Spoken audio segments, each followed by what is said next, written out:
it's worth it. I think it's worth to have a cost of, unfortunately, some gun deaths every single year so that we can have the Second Amendment to protect our other God-given rights. That is a prudent deal.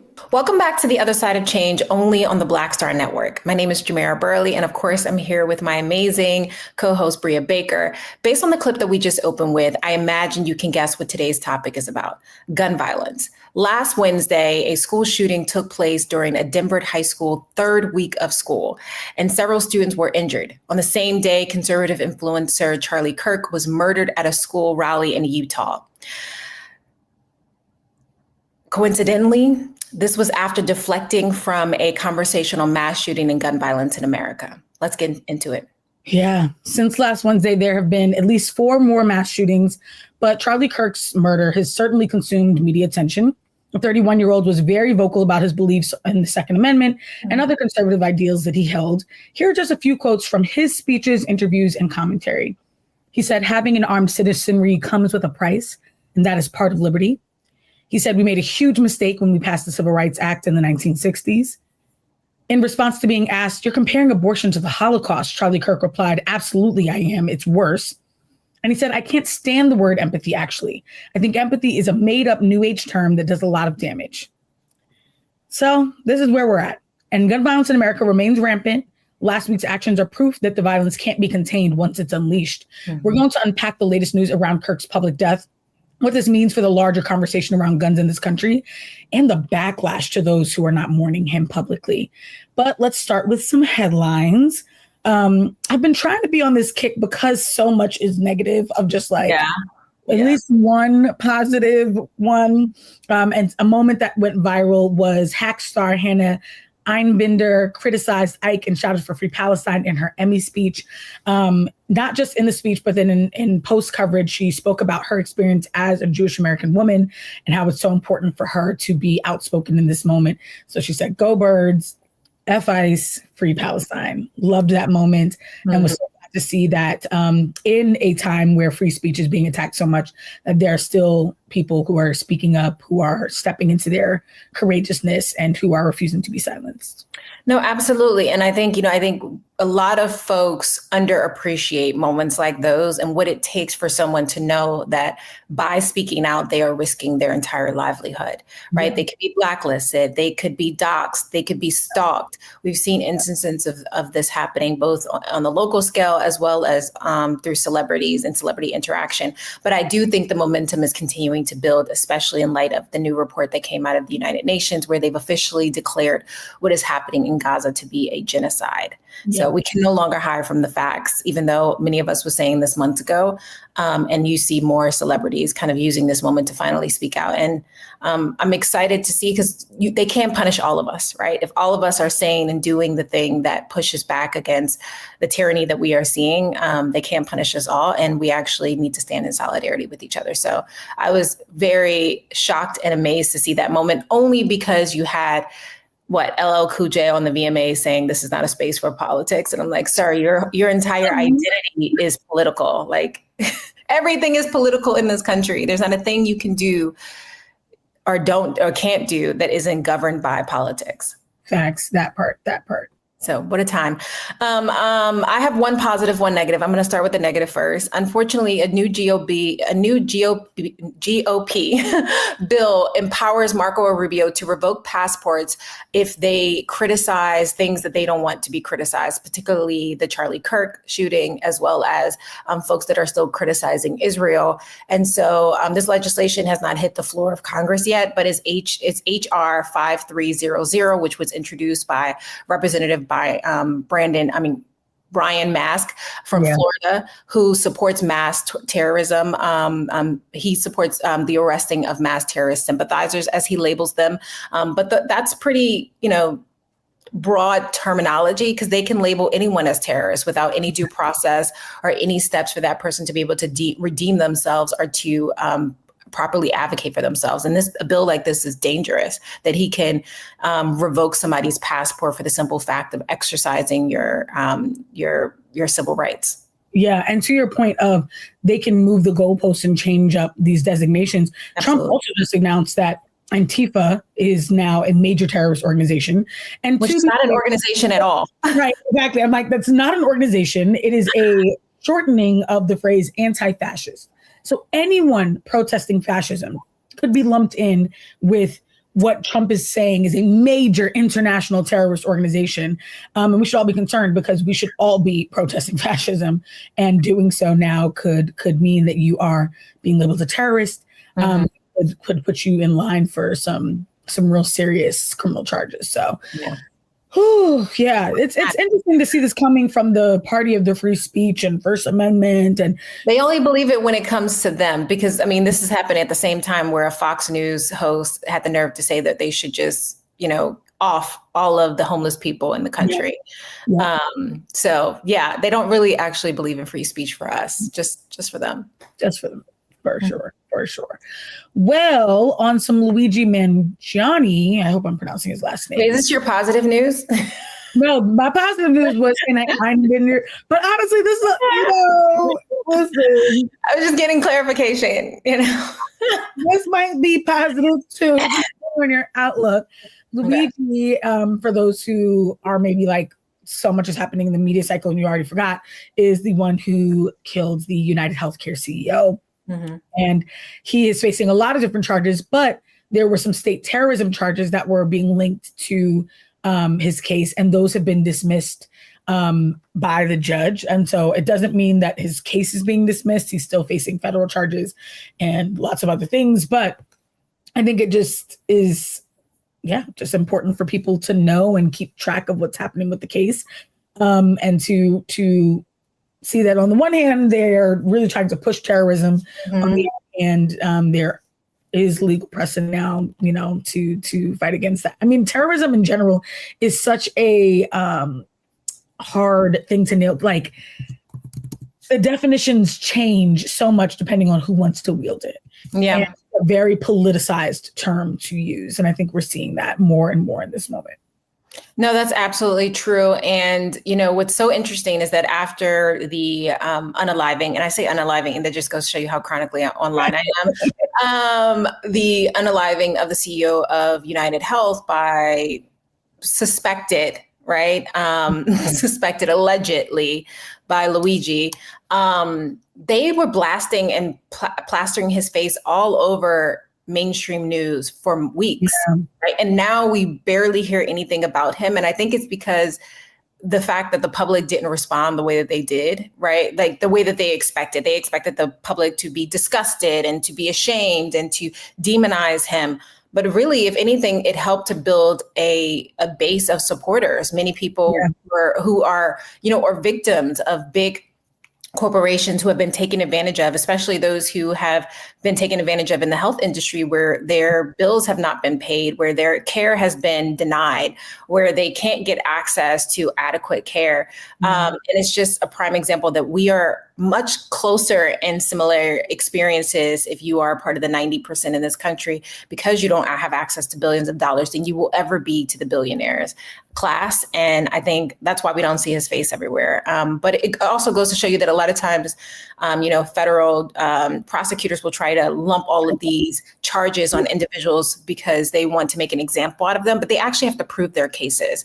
And it's good to see that the lower courts are still upholding some level of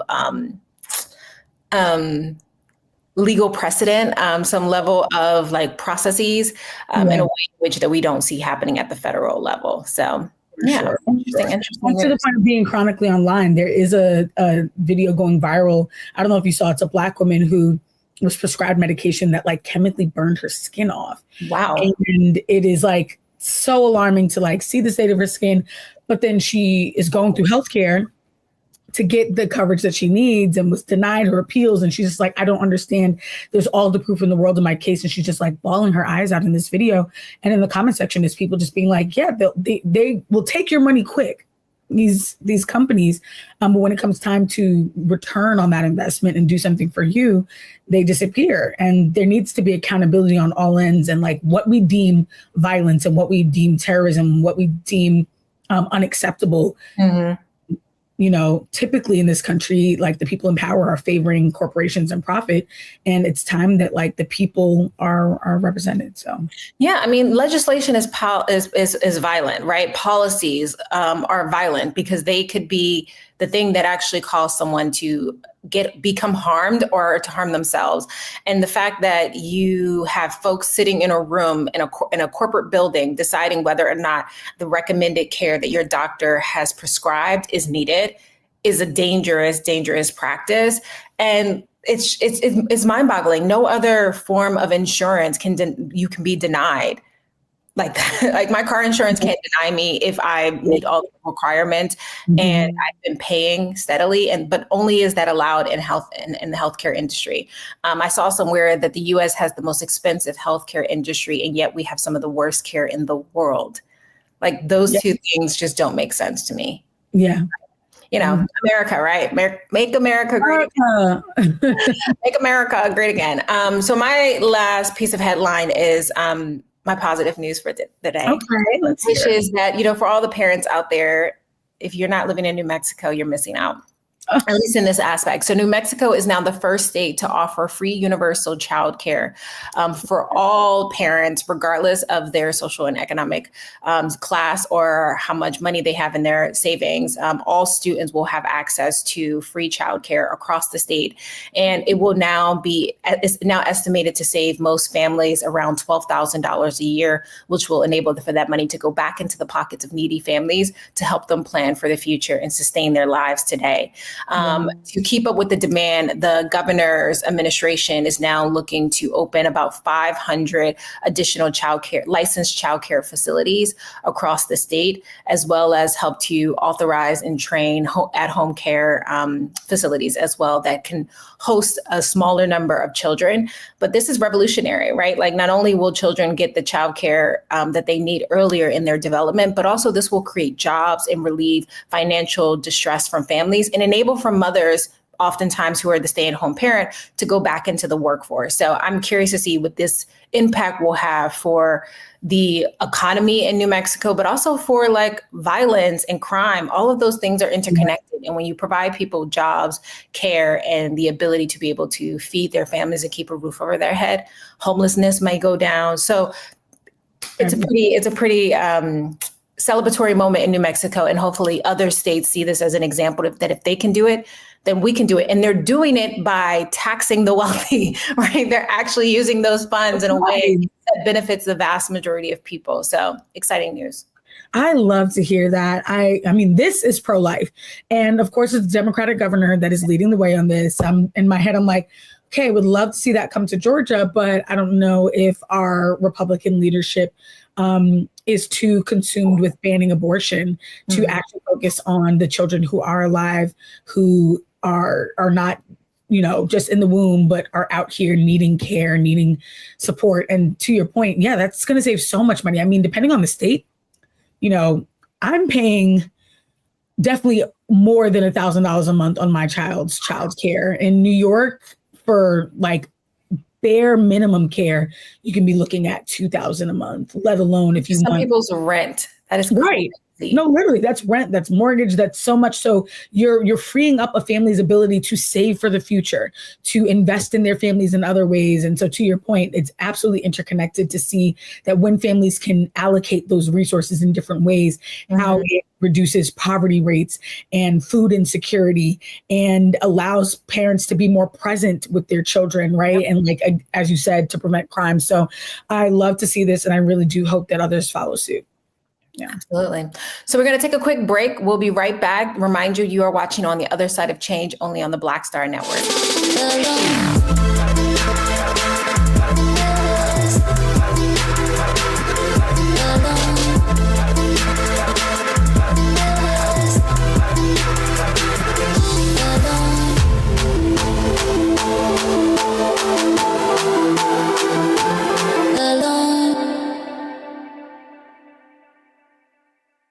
They said the quiet part out loud. Black votes are a threat, so they erased them. After the Supreme Court gutted the Voting Rights Act in 2013, Republican legislatures moved fast. New voter ID laws, polling place shutdowns, purges of black voters from the rolls. Trump's Justice Department didn't stop it, they joined in. In 2018, his DOJ backed Ohio's voter purge system, a scheme that disproportionately erased black voters. Their goal: erase black votes and political power. Yeah, that happened. These are the kinds of stories that we cover every day on Roland Martin Unfiltered. Subscribe on YouTube and download the Black Star Network app. Support fact-based independent journalism that centers African Americans and the issues that matter to our community.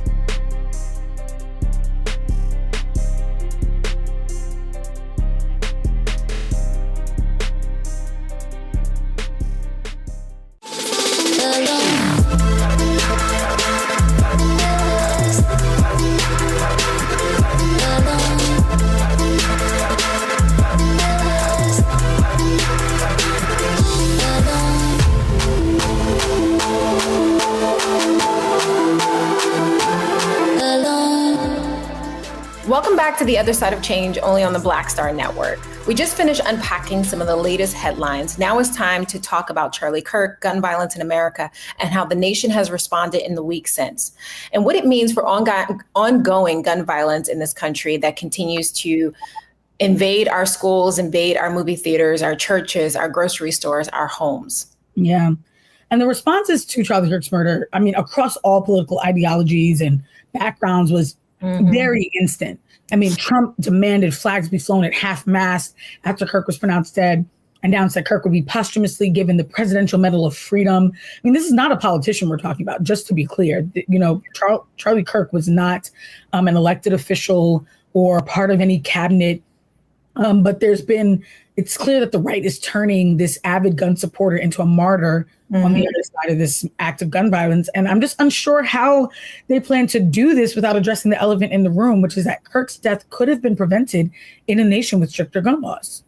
Yeah, but the stricter gun laws are actually counterintuitive to what Charlie Kirk believed, right? Yeah. In Utah, for example, where the rally was hosted, it is legal to openly carry guns in public universities and college campuses. Even concealed weapons are allowed with a permit as long as guns, as long as gun owners are 21 years or older. And across the state, background checks are not mandatory, and nor is gun registrations, which makes it even harder to both prevent school shootings, but also hold gun owners accountable for when it happens. Yeah. So true. And, you know, I just am so I'm just so speechless in many ways. And it goes back to the video that we opened with, where the Reverend said he is overwhelmed. Yeah. But so much about this situation feels damn near scripted. I mean, just before being shot, Charlie Kirk was asked about mass shootings nationwide, and his answer was a deflection and a racist dog whistle. Talk about gang violence, as if Black communities are the only ones impacted. He's murdered within seconds of saying this, but the same people who downplay these shootings are now, you know, by offering thoughts and prayers, are now devastated because the violence that they've ignored has come to their front door. And I just think that, you know, it is really important that we not let them shift this narrative. There's been a lot of conversation about, oh, well, it was a trans person and it was this and that. And it's like, all of that is a distraction from the reality that, as you said, Jamira, legislation could have made it harder for whoever the shooter was to be on that campus with a gun, with that many people around, and to harm him. But again, what he espoused, Charlie Kirk, when he was alive, was that sometimes we need collateral damage, and that's the cost of having an armed citizenry. Yeah, and I think what people need to understand, what really tickled me, is the fact that had this been two black individuals who were one the victim and were one the alleged perpetrator, is the fact that we would have heard a lot across all media outlets of Black on Black crime. Yep. We've heard nothing about white on white crime, right? These are two individuals that existed within this, two individuals, one alleged, existed in a universe in which their political ideologies were much closer together than they were to liberals or to progressives, right? Yeah. And now you have the Trump administration and his allies using this as a political football to now run to try to clamp down on our civil liberties. And it's extremely problematic. Like Charlie Kirk has become a martyr overnight for the fall right, who are trying to sanitize his legacy in real time as if we're stupid, as if there's not clips. Right. He's not being quoted in articles. And there's videos of him so proudly and boldly being homophobic and racist and xenophobic. Republicans are already pushing for a monument for him to be built in Washington, D.C., right? The vice president, J.D. Vance, used taxpayer funded dollars to airlift his body from Utah, which is, since when are we doing that? Not only that, that same private citizens, that same VP co-hosted Charlie Kirk's podcast the next day, right? And even recording a special episode at the White House. The NFL, who is still running campaign ads to end racism, held a moment of silence for Kirk during a recent game, which is the same sporting industry that said there is no place for politics on their field, right? Mm-hmm. Colin Kaepernick was demonized for wanting to raise awareness to Black bodies being killed by blue uniforms. And that was too political for them. It's a joke at this point. And now we're seeing people be masked off, right? People are outing themselves. If they were hiding in the closet before of being conservative or MAGA, it is becoming all too obvious who actually more so aligns themselves with the views of Charlie Kirk and Donald Trump than ever before. And also, it's a prime example that white people will always align themselves and align themselves with each other in the protection of whiteness, regardless of whether or not what they're aligning themselves with is actually detrimental to their own health and well-being, and to the detriment and well-being of the vast majority of this country. Preach, preach, preach. You are saying that. No, it's so true. Seeing different celebrities who are like, what is your dog in this fight? Like, you could have simply been quiet. And again, they're not quiet all the time, any other time, right? Right, exactly. They have nothing to say. In 2 years. Yeah, exactly. I think what is also challenging is that, the left is always accused of these witch hunts and cancel culture and, oh, you're pulling up old tweets and stuff. This is a person who was a podcaster, who made a living, made a lot of money off of putting his words out there on the internet. And so a lot of the quotes that are being pulled up are not from when Charlie was in high school, are not from when he was, early 20s. He's a 31-year-old man. And a lot of the quotes are from the last several months or years. And so for quoting his own words, there has been a conservative-led witch hunt. By the so-called proponents of free speech, anyone not expecting grief or sorrow, or who's just acknowledging like, hey, this is a complicated moment. Maybe I didn't want to see him die in such a violent way, but I'm also not going to eulogize someone who was so racist, so misogynistic, so this, so that. And like that lack of sympathy, as Charlie would have said, is being vilified, threatened, and attacked. An MSNBC analyst was fired after stating that hateful words lead to hateful actions. The Washington Post fired their only Black columnist, who did not even say anything except to quote Charlie Kirk's own words. Jimmy Kimmel was just either suspended or laid off, and they told him, to come back, we need you to give an apology to Charlie Kirk's family and make a donation to his organization. Unheard of, because we just had someone on TV saying that, again, homeless people should be killed and no donations were mandated to be made to organizations serving the homeless. People are racist and found doing blackface all the time, and they're never told that they have to donate to Black Lives Matter. So it is mind blowing. And then there was a website that was launched. It has since been taken down, but it was called charliesmurderers.com. And it was launched where anyone could anonymously submit public or private statements from someone's close friends, text messages, et cetera, about Charlie Kirk to then dox these people. I mean, it had people's names, photos, where they worked, where they lived, screenshots of the alleged posts and messages. This is, as Ta-Nehisi Coates described, a big McCarthy era for us. It's I don't know where we go from here. I mean, and that's the thing, to your point, right? Like, Trump has been dropping breadcrumbs for months, and everyone kept saying we were overthinking this, that he wasn't going to go this far. And I was like, what's vastly different from this Trump versus the first administration is he has, one, more to lose than ever before. And two, he has an entire machine behind him. He walked into the first administration, he didn't even think he was going to win. Right? Like, people didn't want to work for him, or they were being fired left and right. He has come in and implemented more than 50% of Project 2025 in less than a year.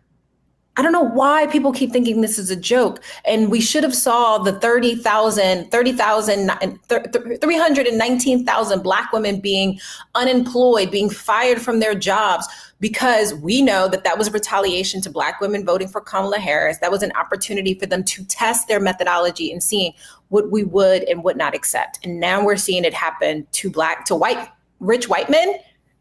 Black women was the canaries, right? The canaries in the coal mine, and nobody thought enough to recognize the signs. And now it's finally knocking on your door, and now is the time to, like, if you thought before it wasn't the time to speak up, if you don't speak up now, you won't be able to speak in the future. Right. Exactly. Which is exactly how that kind of poem goes. Well, they came for this group, and I didn't say anything because I wasn't from that group. And they came from this group. And by the time they came for me, there was no one around to protect you. And we're definitely in that moment in that season. A Black pastor, Reverend Howard John Wesley, gave a recent sermon where he said, "How you died does not redeem how you lived. You do not become a hero in your death when you are a weapon of the enemy in your life." I want to watch an excerpt of that sermon because he says a lot of really important points about the way that we should be allowed to honestly reconcile with someone's legacy after their death. But also, to your point of the canaries in the coal mines, of just who is being attacked first. So let's watch that sermon. Kirk did not deserve to be assassinated. But I'm overwhelmed seeing the flags of the United States of America at half staff, calling this nation to honor and venerate a man who was an unapologetic racist and spent all of his life sowing seeds of division and hate into this land.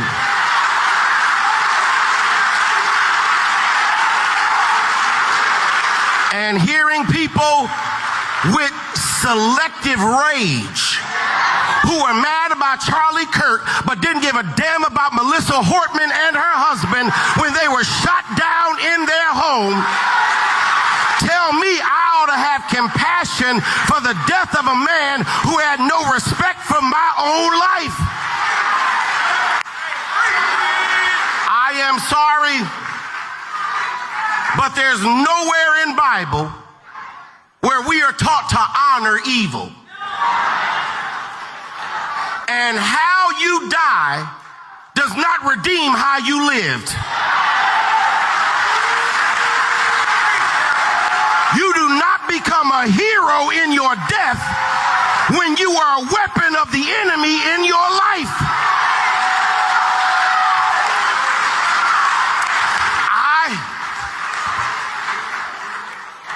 I can abhor the violence that took your life, but I don't have to celebrate how you chose to live.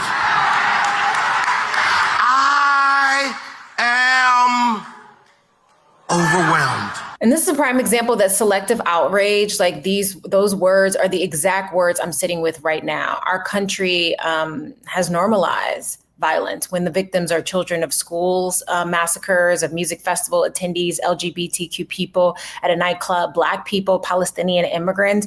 We've normalized this, right? And it shows who is speaking up now that it's very much selective rage. Even when Democrats officials were slain in their homes, we didn't have a moment of silence. You didn't have politicians in the White House wanting to lower the flag. And I think it's a prime example that, like, we actually don't care about each other. We care about people who we can politicize, that we can use as political footballs when the moment strikes, when we can use them as justification for wanting to do harm against another group of people. Because that's what this is. Like, people were talking about trans before the dust even settled. Like all the people that Charlie Kirk offended, how did y'all jump to trans? Like they literally consist of what, less than 1% of the US population? Like be for real. Be for real.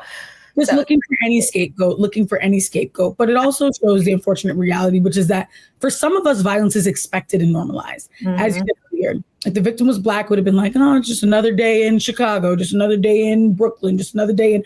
But when white men like Charlie Kirk are gunned down, it's all of a sudden a travesty and a crime against humanity.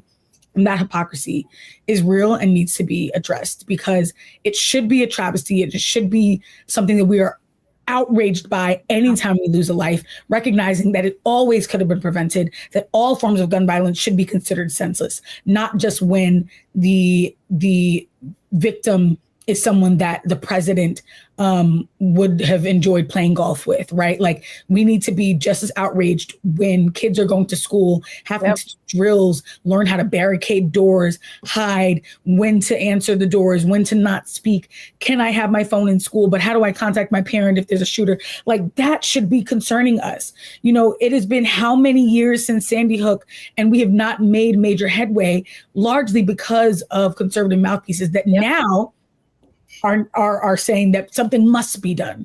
And so, yeah, I want us to really think about who we mourn in this country, and who we just throw to the wolves. So when we come back, we'll bring in our brilliant guest, an Afro-Latina youth leader who has been organizing other youth leaders around the country around gun violence for years. Hopefully he'll help us make sense of this moment and what we need to do to truly shift the narrative to how we get to solutions. You're watching The Other Side of Change only on the Black Star Network.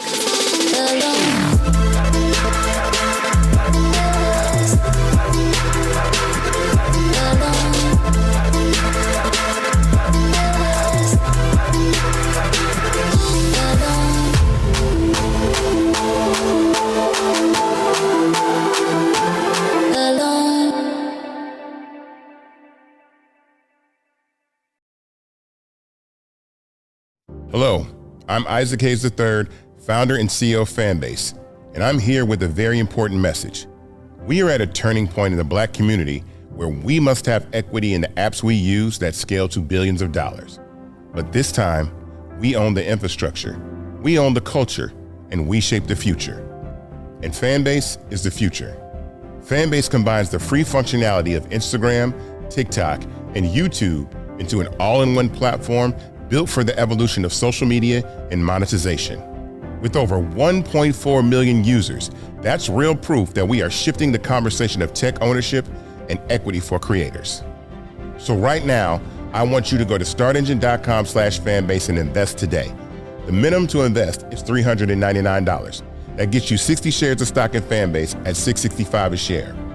This marks a turning point in Black ownership of social media.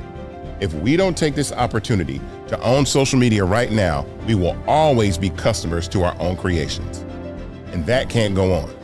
So once again, go to startengine.com/fanbase and invest today. We must own the platforms where our voices live, our stories matter, and where our culture drives the world. Thank you.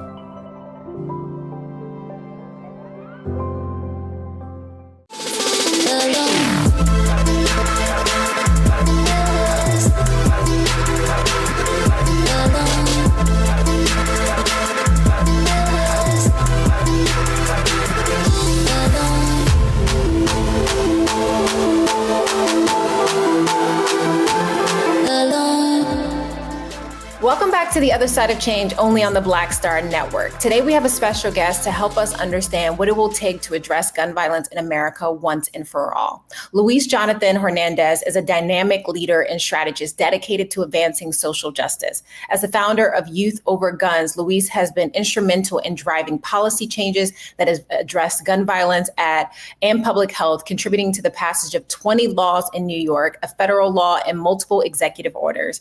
His work reflects a deep commitment to creating equitable environment, and particularly for those in marginalized communities. Welcome to the show, Luis. Yes, he bout it. Been doing the work before it became popular, sexy, and cool, you know? Exactly. And even after. Yeah, so glad to be here. Thank you for having me. Yes. No, thank you for being here. So, I mean, I wish it was different circumstances. The last week or so has been such a whirlwind. Yeah. But talk to us first about just your thoughts on everything that you've been seeing, particularly who this country mourns versus who is treated like collateral damage. Yeah, for sure. Well, I mean, I think first, I actually haven't said anything about this, and I got a few media queries about making comments, and I chose not to respond because in light of selective outrage, I'm choosing strategic indifference, right? I mean, I want to be clear that although I do not condone violence, I'm certainly not going to celebrate the killing of any human being, but I also won't perform outrage when it's demanded of us, right? Simply because that same outrage or empathy has not been extended to our communities, right? I'm not mourning Charlie Kirk because the same country that suddenly wants this collective sympathy for him had no tears, no candlelight vigils, no headlines when Black and brown children are murdered on our streets, and not even when white children were murdered in their classrooms, right? Like, I asked myself, where was this energy for young people and for young people every single day who are gunned down in communities across the country, right? Where was this energy for our Black elders when they were slaughtered in a grocery store by a white supremacist in Buffalo, New York, right? There's no difference between mourning the death and creating space for people in this country anymore. And so I certainly won't be a part of a group who is blindly honoring the legacy of someone who was harmful, who was racist and openly dismissive of our lives. I mean, this is the same man who said on record, gun deaths were a price worth paying for to protect the Second Amendment. Like, those were his words, right? Verbatim. And so for me right now, I'm showing up in the space understanding that me responding just because people want me to respond and say something is not justice. And quite frankly, it's hypocrisy, right? I think what we're seeing right now is the weaponization of selective compassion, and people who so often don't say anything about the crisis of gun violence and the permeating public health epidemic that it's become, choosing to now say something just because it works in favor of their cause and their issue. No, absolutely. And, as someone who has watched your career over the last few years working on gun violence, it must be extremely frustrating, right? Because a decade ago, gun violence barely made the national news, barely became a topic on a presidential debate. And for a time during the Biden administration, it felt like we were moving in the right direction, actually addressing this as a public health issue. But what's even more frustrating is that how we as people of color, right, are getting blamed for what happened to Charlie Kirk, even though we were not the perpetrator and we were not the ones inciting violence. In the immediate aftermath of Charlie Kirk shooting, HBCUs were receiving bomb threats. You have Black leaders who were attacked online for not mourning him. We are bearing witness to Black people being, punished for not giving a damn about someone who literally wouldn't spit on us if we were on fire. So I'm curious, what are you seeing from other youth leaders who are watching this unfold, especially those who have put their lives and their bodies on the line during protests, during their own activism, and as they are now seeing someone being turned into a martyr overnight especially for considering the views that he had about people who look like us? Yeah, I mean, I think for the most part, I'll be honest and say that a lot of young people are feeling the pressure to have to respond and have to say something, which I've told a lot of my peers, like, you don't, right? And as much as we are advocates against gun violence, which means all forms of violence and includes the violence that was afflicted on Charlie Kirk, it doesn't mean that we need to show up for him or for his family or for his community in the same ways that they don't show up for us in any real way. I mean, gun violence is the leading cause of death for children and teens in America, right? And Black and brown children specifically are bearing the brunt of that. Where's the outreach for them, right? Where's the energy for us? Why don't you all show up for us, right? And so it's, for me, largely come to a place of like, actually, we don't have to show up for you all because you all have historically and consistently not shown up for us. To your point, right? I've been in this work too long to know how these people show up and what they choose to care for. I was the person who actually asked the opening question at the first ever presidential debate on gun violence prevention, right? And that was in 2018, before anybody was really having these conversations on a national forum. The same administration that we have in office right now that is suddenly demanding this respect and decency for Charlie Kirk is the same administration that gutted the Office of Gun Violence Prevention, that has slashed DOJ funding for community violence intervention programs, that is actually working to solve the issues of gun violence. And so I'm telling folks clearly, right, don't lecture me, don't lecture us, don't lecture young people about loss and about gun violence when it is your very policies and your silence that has caused for this type of routine gun violence to become more in society. That has led to the assassination of somebody like Charlie Kirk. It's not the work that we're doing. Quite frankly, as much as Charlie Kirk was in opposition to all the policies that I've helped pass in states like New York and have attempted to do at a federal level, those are the very same policies that could have saved Charlie Kirk's life. I mean, we're talking about simple things like an assault weapons ban, right? We had the FBI director himself admit to that. And in the same breath, to your point, right, also choosing to look at issues that can also impact our communities at the same time that he was being pressed by Congress and sort of creating all this space for somebody like Charlie Kirk. He had nothing to say about the FBI's lack of response to the threats that HBCUs were experiencing the very next day. These are the same people who, again, have no regard for our lives. And so, I mean, what I'm telling my peers and what I'm telling young people is like, continue to show up in the ways we've done for us, because if we don't show up for us, no one will. And not to participate in the selective outrage, because as much as this is going to continue to be a discourse that people continue to have, this is not somebody who we want to clean his legacy or polish or celebrate or champion as part of our cause in any real way, because he wouldn't have cared. Absolutely. So true. So spot on. And I think that's really important that you said this is someone who wouldn't have showed up and had not showed up for you and for the work that you were doing, even though that work could have saved his life. You know, again, I mean, we know this, he was vehemently against gun control, but here we are. Do you think, and I'm not holding my breath, and it would definitely feel hypocritical if this were the case, but I'm just curious, do you think that any, you know, former gun control opponents will think twice about their stances? There was like a meme going around that was like, okay, you know, watch them put through a Charlie Kirk memorial package of legislation that gets the laws done that we have been advocating for years and years and years. Do you think that this will ignite a conversation around real like legislative shifts, or is it going to continue to, you know, allow this violence to happen? I think the violence will continue to happen, and I don't really foresee any action coming from this. In the split moments after Charlie Kirk's assassination, I thought that might be the breaking point, right? That might be the opportunity where we see folks cross party lines and unite around this issue.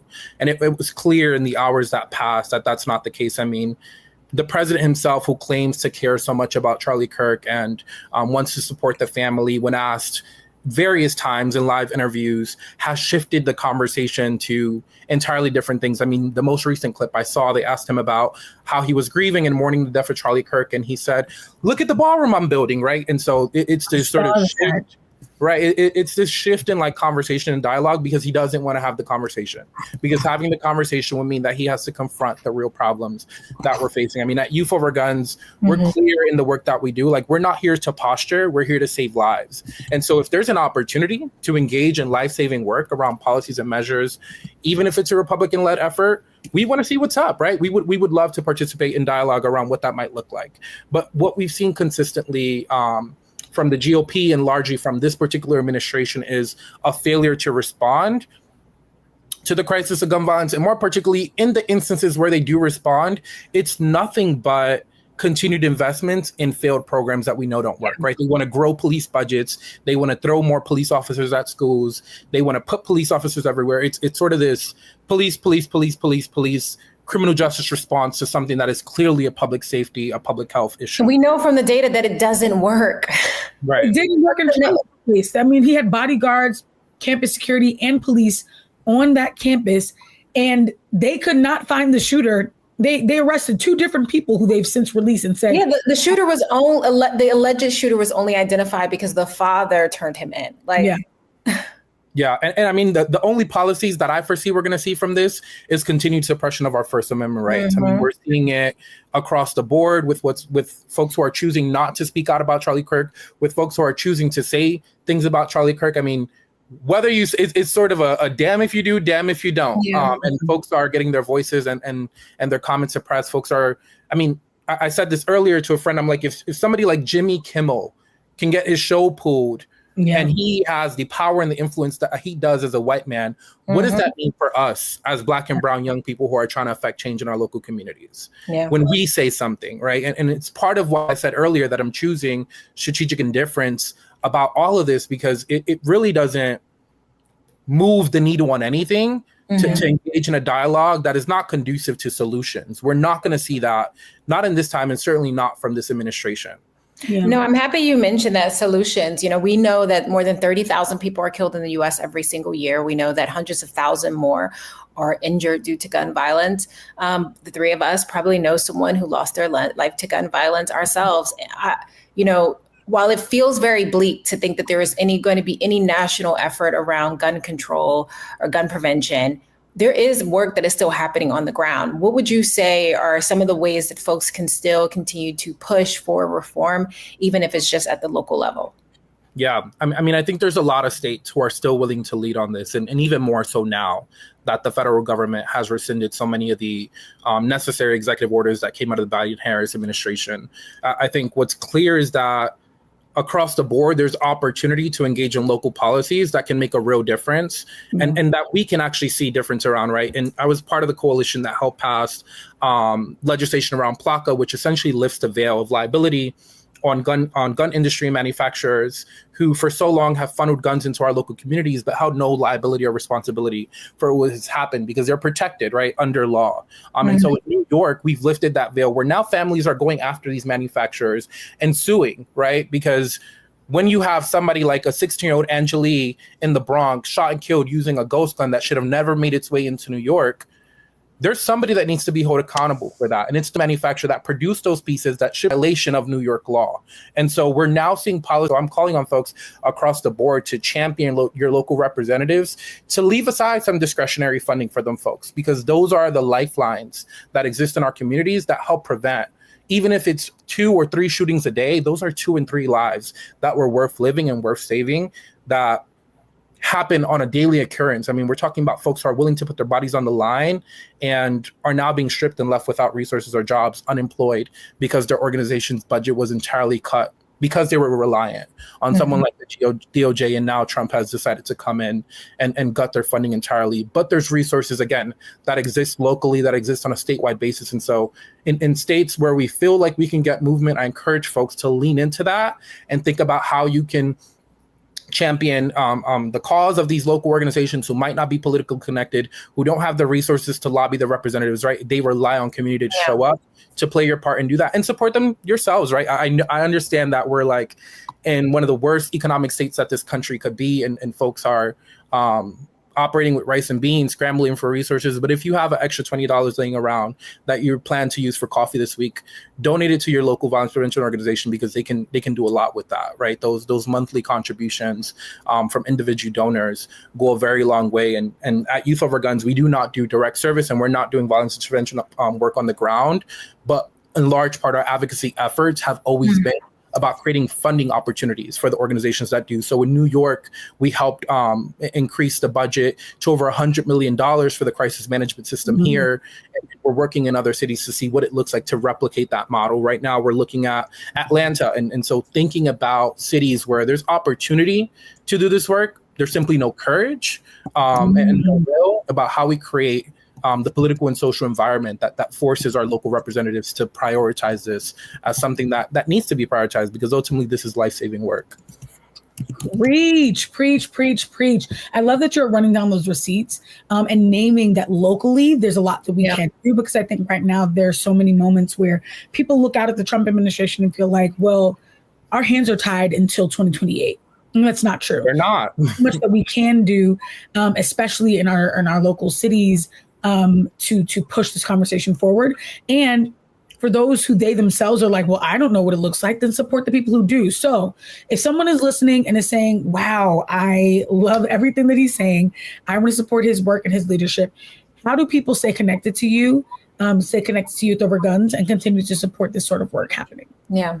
For sure. Well, we can be found on all platforms at Youth Over Guns. On our website is youthoverguns.org. We can also be found there. A contribution to our work supports continued advocacy. It's an investment on young people who are choosing to advocate and push their legislators to do more around this issue. Our mission is consistently around revolutionizing this culture of gun violence that we see that has allowed for this kind of moment to exist and permeate our society.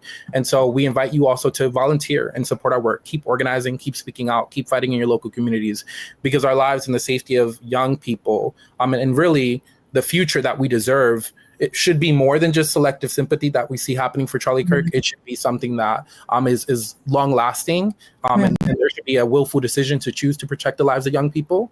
And if you want to continue to engage in my work and support the work that I'm doing directly, I can be found on our platforms at Luis X Jonathan. So that's LuisXJonathan. And we're consistently showing up and doing this work together. So I'll continue to support this platform and the work that's happening as well. And I'm sure that folks can tap in across the board. No, it was such a pleasure. Thank you for joining us today. And hopefully we all can not only continue to learn about this issue, but also continue the fight in small and large ways. So enjoy the rest of your day. And thanks for coming on the show. Thank you. Thank you. We'll have to have you back. Yeah. Yes. There's so many other topics. So we're going to take a quick break, but we'll be right back only on the other side of change on the Black Star Network.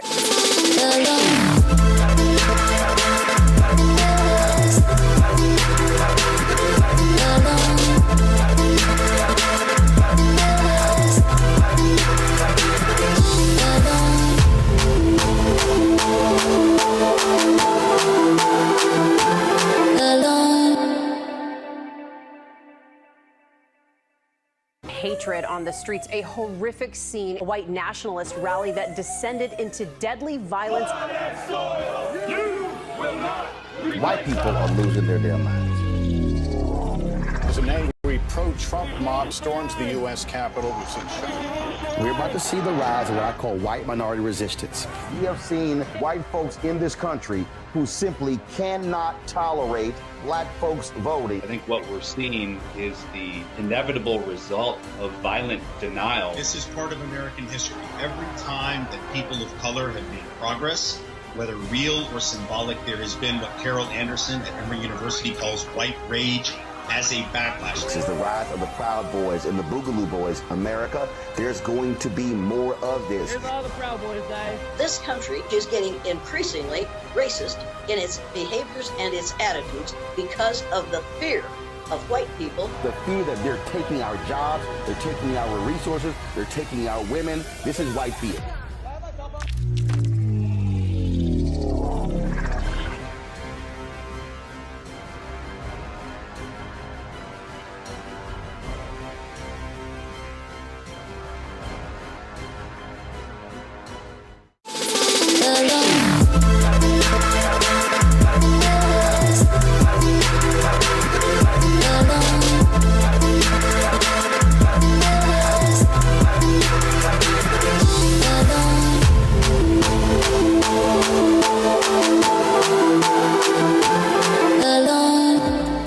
And we are back now on the other side of change, only on the Black Star Network. Shout out to our amazing guest, Loic, who helped us to really break down this topic of gun violence in America that continues to hold each and every one of us hostage. Yeah. And I think what was so important that we heard from Luis is that there's so much that we can do beyond selective outrage, beyond being kind of like goaded into this debate that is not actually doing anything to prevent future violence. So take the time to be informed. Read books like 1,000 Ways to Die, The True Cost of Violence on Black Life in America by Tremaine Lee, The Second, Race and Guns in a Fatally Unequal America by Carol Anderson, and The Violence Inside Us by Chris Murphy, U.S. Senator representing Connecticut, where that Sandy Hook shooting took place. But also follow groups like Youth Over Guns at Youth Over Guns. Also Luis at Luis X Jonathan, as he said, Erica Ford, Life Camp Inc., so many others. If you're curious about what this looks like in your community, I suggest you to just look up violence interrupters and then the city nearest you, violence interrupters and your state's name, and just see who are those people locally who are speaking up, speaking out and doing something about this. Moms Demand Action, like whatever that group is, find them, connect with them, learn more, support them. But do not feel as though the only thing that you can do is be enraptured by these online debates. We owe ourselves so much more than that, because the reality is, as we said, there have been many mass shootings since Charlie Kirk's murder, and there will continue to be more if we do not change the nature of gun legislation and gun control in this country. Couldn't agree more. And as always, you're watching On the Other Side of Change, only on the Black Star Network. Until next time, never stop fighting.